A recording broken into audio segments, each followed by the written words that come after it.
তারাবির নামাজ ইমামের পেছনে পুরোটা শেষ করলে, অর্থাৎ ইমাম 8 রাকাত পড়লে 8 রাকাত, 20 রাকাত পড়লে 20 রাকাত, 100 রাকাত পড়লে 100 রাকাত, ইমাম যত রাকাত নামাজই পড়ুক না কেন তার পেছনে পুরো নামাজ শেষ করলেও পুরো রাত্রি নামাজ পড়ার সওয়াব পাওয়া যাবে।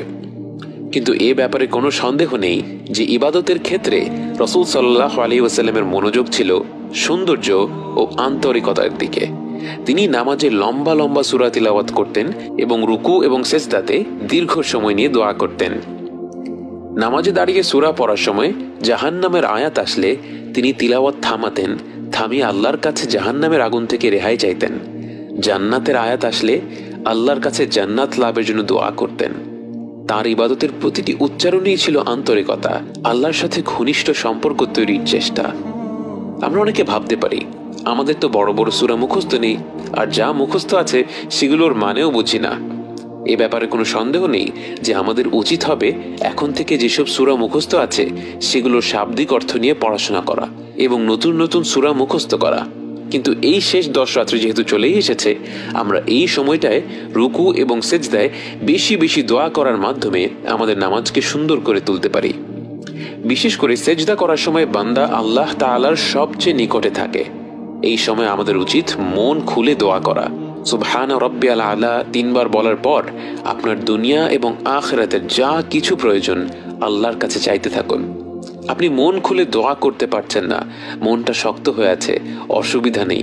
আপনার এই দোয়া না করতে পারার কথাটাই আল্লাহ তাআলাকে বলুন, তিনি আপনার অন্তর প্রশস্ত করে দিবেন, আপনার জিহ্বা খুলে দিবেন। কখনো 5 মিনিট, 10 মিনিট, 15 মিনিট ধরে একটা সেজদা করে দেখেছেন কি? না করে থাকলে এই শেষ 10 রাত্রির যে চমৎকার সুযোগ কি আর হতে পারে? নামাজের পাশাপাশি অন্যান্য ইবাদত করার মাধ্যমেও আমরা শেষ 10 রাত্রিগুলোকে জাগিয়ে রাখতে পারি।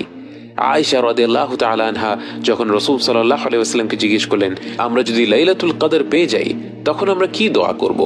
রাসূল সাল্লাল্লাহু আলাইহি ওয়াসাল্লাম বলবে আল্লাহুম্মা ইন্নাকা আফুউন তুহিব্বুল আফওয়া ফা'ফু আন্নী। হে আল্লাহ, আপনি ক্ষমাশীল, ক্ষমাকে ভালোবাসেন, তাই আমাকে ক্ষমা করে দিন। কত সুন্দর সমাধান! আল্লাহ রাসূল সাল্লাল্লাহু আলাইহি ওয়াসাল্লাম 10টি জিনিস চাইতে বলেননি, 100 রাকাত নামাজ পড়তে বলেননি। আসলে আমাদের সব ইবাদতের মূল লক্ষ্যটা কি? আল্লাহর ক্ষমা লাভ করা। আল্লাহর ক্ষমা পেয়ে গেলে আমাদের দুনিয়া এবং আখিরাতের আর কোনো কিছুই লাগবে না। তাই রাসূল সাল্লাল্লাহু আলাইহি ওয়াসাল্লাম এই দোয়াটাই আমাদেরকে মহিমান্বিত রাত্রিতে বেশি বেশি করে করতে বলেছেন। সেই সাথে যেই বোনদের এই সময় নামাজ থাকবে না, তারাও অন্যান্য জিকির আজকারের পাশাপাশি আল্লাহর কাছে হাত তুলে এই দোয়াটি বেশি বেশি করার মাধ্যমে লাইলাতুল কদরের পুরো ফজিলতটাই আদায় করতে পারবেন। শ্রেষ্ঠ এই মাসের শেষ 10 রাত্রি হলো আপনার ব্যক্তিগত ক্যানভাস। নামাজ, কোরআন তেলাওয়াত, দোয়া, জিকির, সাদাকা, এই সব ইবাদতগুলো হলো আপনার রং। 1000 মাসের চেয়ে উত্তম এই রাতটিকে আপনার মনের মতো রং দিয়ে রাঙিয়ে দিন। যদি সারা রাত শুধু নামাজ পড়ে কাটিয়ে দিতে চান তাতেও কোনো বাধা নেই।